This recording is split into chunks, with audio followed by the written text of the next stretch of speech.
ఎన్నికలు అనంతనే ఎవరో ఒక ఓటమి దశాబ్దాల పాటు నిర్మించిన ఒక పెద్ద సామ్రాజ్యాన్ని కూలదోసినట్లేనా అంటే అవుననే కొందరు అంటే మరికొందరు ఒక చూపు చూస్తారు.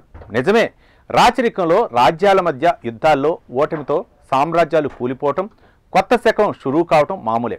అయితే ఇదే తీరును ప్రజాస్వామ్యంలో పోల్చి చెప్పడం తప్పే అవుతుంది. ఎందుకంటే ఎన్నికలు భారతంలో చోటు చేసుకుంటున్న మార్పులే దీనికి కారణం. గతంలో రాజకీయ పార్టీలు తమ గీతను దాటేందుకు పెద్దగా ఇష్టపడేవి కావు. కానీ జడ్పీటీసీ ఉప ఎన్నికలో జరిగిన పులివెందుల ఒంటిమిట్టలో వైసీపీకి ఓటరు దిమ్మ తిరిగే తీర్పునిచ్చాడు. జగన్ అడ్డా పులివెందుల్లో వైసీపీ అభ్యర్థికి డిపాజిట్ కూడా రాలేదు. ఒంటిమిట్టలో ఘోర ఓటమిని ఆ పార్టీ మూటకొట్టుకుంది. ఈ రెండు చోట్ల తెలుగుదేశం జెండా రెపరెపలాడింది. సొంత జిల్లాలోనే వైఎస్ జగన్కు ఈ ఫలితాలు షాక్ ఇచ్చాయి. తాజా ఓటమితో జగన్ సామ్రాజ్యం కూలిందా? పులివెందుల్లో పసుపు జెండా ఎలా సాధ్యమైంది? Let's watch the story.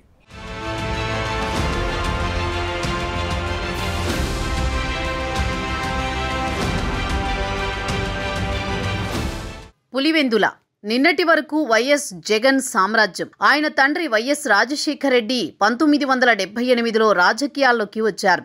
అప్పట్నుంచి రాజశేఖర రెడ్డి జగన్ తాత రాజారెడ్డి సామ్రాజ్యంగా పులివెందుల పేరు పడింది. ఎవరిని వైఎస్ కుటుంబం పోటీలో నిలిపితే వారే విజేత. నిన్నటిదాకా కూడా అక్కడ వార్ ఎప్పుడూ వన్ సైడే. అయితే ఇప్పుడు సీన్ రివర్స్ అయింది.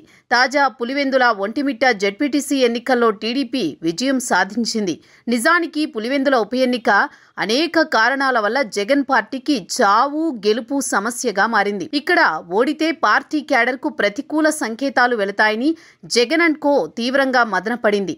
జగన్ సూచనల మేరకు కడప ఎంపీ వైఎస్ అవినాష్ రెడ్డి ప్రచార బాధ్యతలు తీసుకున్నారు. రాజకీయంగా ఎంత పంచాయతీ ఉన్నా అవన్నీ కొన్ని అంశాలకే పరిమితం చేసేవారే తప్పించి వ్యక్తిగత కక్షలకు వెళ్లటం ఏది ఏమైనా గుణపాఠం నేర్పించాల్సిందే అన్నట్లుగా వ్యవహరించడం, టార్గెట్ చేసిన పాయింట్ను చేరుకోవడానికి ఎంతవరకు వీలైతే అంతవరకు వెళదామన్నట్టుగా వ్యవహరించే తీరు ఈ మధ్యనే తెలుగు రాజకీయాల్లో మొదలైంది.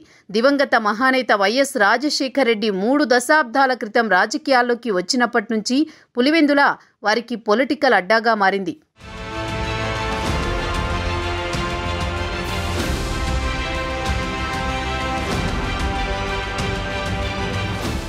వైఎస్ కుటుంబం నుంచి ఎవరిని బరిలోకి దించినా గెలుపు వారిదే అన్నట్టుగా పులివెందుల ఉండేది. ఎన్నిక ఏదైనా వైఎస్ కుటుంబానిదే విజయంగా ఉండేది. వార్ వన్ సైడ్ అన్నట్టుగా ఉండేది.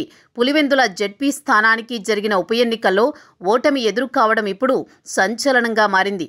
ఈ సందర్భంగా కొందరు మితిమీరిన వ్యాఖ్యలు చేస్తున్నారు. తాజా ఓటమిని ఘోర పరాభవంగా, వైఎస్ కుటుంబానికి కొండంత అండగా నిలిచే పులివెందుల ఓటమితో వైఎస్ కుటుంబ రాజకీయ సామ్రాజ్యం కూలినట్లుగా వ్యాఖ్యలు చేస్తున్నారు.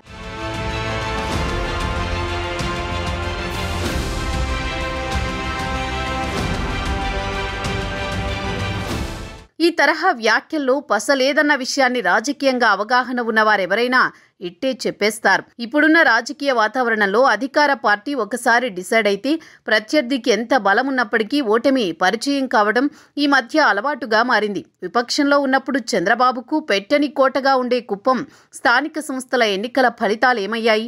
ఆ సందర్భంలో ఎదురైన ఓటమితో ఇదే రీతిలో చంద్రబాబు సామ్రాజ్యం కుప్పకూలినట్టుగా ప్రచారం చేశారు. కట్ చేస్తే గత ఏడాది జరిగిన అసెంబ్లీ ఎన్నికల్లో చంద్రబాబు ఏ స్థాయిలో విజయం సాధించారో తెలిసిందే.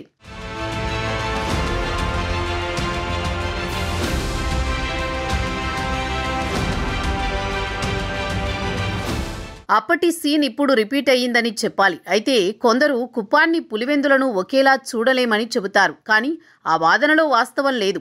వైఎస్ ఫ్యామిలీకి పులివెందుల ఎలానో చంద్రబాబుకు కుప్పం అలాంటిదే. రాజకీయంగా టార్గెట్ చేసినప్పుడు అధినాయకుడి బలం మీద దెబ్బ కొట్టే క్రమంలో అధినాయకుడినే టార్గెట్ చేయడం ఈ మధ్యన ఎక్కువైంది. తాజా ఎన్నికల ఫలితాన్ని ఈ కోణంలోనే చూడాల్సి ఉంటుంది. ఒకవేళ జగన్ ఇమేజ్ మసకబారిందని అనుకుందాం. అసెంబ్లీ ఎన్నికల్లో కేవలం 11 స్థానాలకు పరిమితమైన పార్టీ అధినేత రోడ్ల మీదకు వచ్చినప్పుడు ఆయనకున్న అభిమానగణం ఎంతన్న విషయం తరచూ ఎదురవుతూనే ఉంది. ఇంతటి ప్రజాదరణ ఉన్న అధినేత ఇలాకాలో ఎదురైన ఓటమిని రాజకీయ కోణంలోనే చూడాలి తప్పించి ఇమేజ్ కొలతలతో చూడడం తప్పే అవుతుంది. మారిన తెలుగు రాజకీయాల నేపథ్యంలో కొన్ని ఎన్నికల్లో గెలుపు ఓటముల్ని కొత్త కోణంలో చూడాల్సిన అవసరం ఉందన్న మాట బలంగా వినిపిస్తోంది. ముఖ్యంగా స్థానిక సంస్థలకు జరిగే ఎన్నికల్లో అధికారంలో ఎవరు ఉంటే వారికి అనుకూలంగా ఫలితాలు రావడం ఖాయమన్న అభిప్రాయం వ్యక్తమవుతోంది. మరీ ముఖ్యంగా అధినేతలు ప్రాతినిధ్యం వహించే ప్రాంతాలు, వారు ప్రతిష్టాత్మకంగా తీసుకునే స్థానాల్లో వారిని ఓటమి పరిచయం చేయడం ద్వారా వారి స్థైర్యాన్ని దెబ్బతీయటమనే మైండ్ గేమ్కు తెరతీస్తోన్న పరిస్థితి. గత ప్రభుత్వంలో తిరుపతి ఉప ఎన్నిక, కుప్పం స్థానిక సంస్థల ఎన్నికలు దీనికి నిదర్శనంగా చెప్పాలి. ఇప్పుడు కూడా అలాంటి పరిస్థితే జగన్కు చంద్రబాబు చేతిలో ఎదురైందని చెప్పక తప్పదు.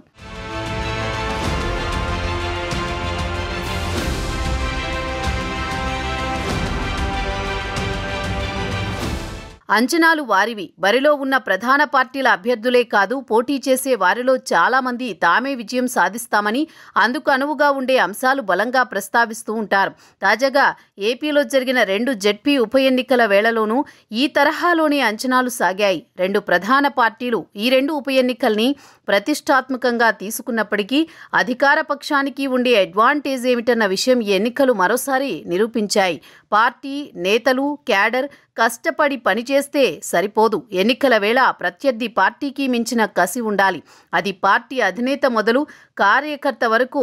దీనికి చక్కటి ఉదాహరణగా 2024లో జరిగిన ఏపీ అసెంబ్లీ ఎన్నికలుగా చెప్పాలి. వైఎస్ జగన్ను ఓడించడమే లక్ష్యంగా టీడీపీ మొత్తం ఒకే తాటి మీద నడవడం ఒకెత్తైతే, ప్రతి కార్యకర్త పార్టీ అభిమాని ఒక నేతలా మారి తన చుట్టూ ఉన్న వారిని ప్రభావితం చేయటమే కాదు, గెలుపు తప్పించి మరే అంశాన్ని పట్టించుకున్న పరిస్థితి లేదు. విజయానికి అవసరమైన ఏ పని అయినా చేసేందుకు వెనుకాడలేదు. ఇలాంటి తీరు ఎన్నికల్లో గెలుపుకు కీలకంగా మారుతుంది. తాజాగా జరిగిన 2 జెడ్పీ ఉప ఎన్నికల్లో వైసీపీకి కంచుకోట లాంటి ఉమ్మడి కడప జిల్లాలో ఘోర పరాభవం ఎదురు కావటానికి కారణం అధికార పార్టీకి అనూహ్యమైన రీతిలో రియాక్ట్ అయితే, ప్రతిపక్ష వైసీపీ తన ఉనికిని బలాన్ని కాపాడుకోవడానికే మొగ్గు చూపింది.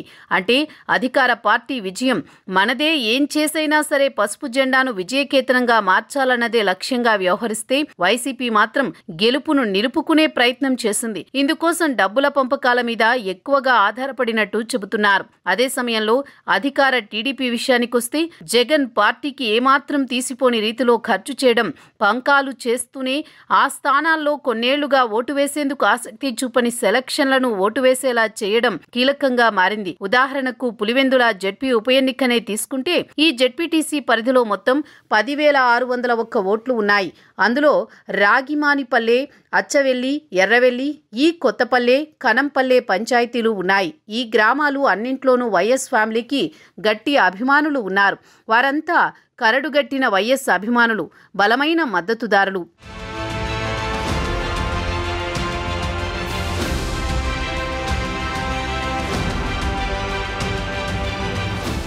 వీరు వైఎస్ కుటుంబం మినహా మరెవరిని ఆదరించేందుకే సిద్ధంగా ఉండరు. అందుకే వీరి దెబ్బకు ఇతర పార్టీల్ని అభిమానించే వారంతా ఓటు ముఖం చూడడం తర్వాత ఎన్నికల వేళ బయటకు వెళ్లేందుకే ఇష్టపడరు. తాజాగా జరిగిందేమంటే, మారిన రాజకీయ వాతావరణ పరిస్థితులతో వైఎస్ అభిమానులు పోలింగ్కు దూరం కాగా, అదే సమయంలో కొన్నేళ్లుగా ఓటు వేయని టీడీపీ మద్దతుదారులు ఓటు వేయటం పులివెందుల జెడ్పీ స్థానాన్ని పసుపు దళం సొంతం చేసుకోవడంలో కీలకంగా మారిందని చెప్పాలి.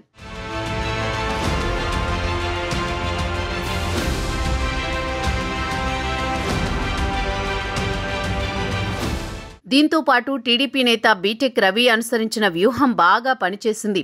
వైసీపీలో గుర్తింపు కోసం తహతహలాడుతున్న వారిని టీడీపీలోకి తీసుకురావడం, ఉప ఎన్నికల్లో సత్తా చాటితే వారి బలం పార్టీ అధినేతకు తెలుస్తుందని, వారికి మంచి భవిష్యత్తు ఉంటుందన్న హామీ కూడా బాగానే వర్కౌట్ అయిందని చెబుతున్నారు. పోలింగ్కు ముందే టీడీపీ గెలుపు ఖాయమైంది. కారణం, కీలకమైన పోలింగ్ వేళ వైసీపీ నేతలు, క్యాడర్ కనిపించకుండా పోవడమే. అధికారం చేతిలో లేని వేళ వచ్చిన ఎన్నికతో పాటు పార్టీ కీలక నేతలు పెద్దగా చొరవ తీసుకోకపోవడంతో క్యాడర్ సైతం సైలెంట్ అయింది. వైఎస్ మీద అభిమానం ఉన్నప్పటికీ జగన్ అధికారంలో ఉన్నప్పుడు తమకు ఎలాంటి గుర్తింపు లభించలేదన్న గుర్రు కొందరిలో ఉంది. అది కూడా వైసీపీ ఓటమికి ఒక కారణంగా ఉంటుందని భావిస్తున్నారు. ఇలా ఎన్నో అంశాలు పులివెందులలో వైసీపీ ఓటమికి కారణమైందని చెబుతున్నారు.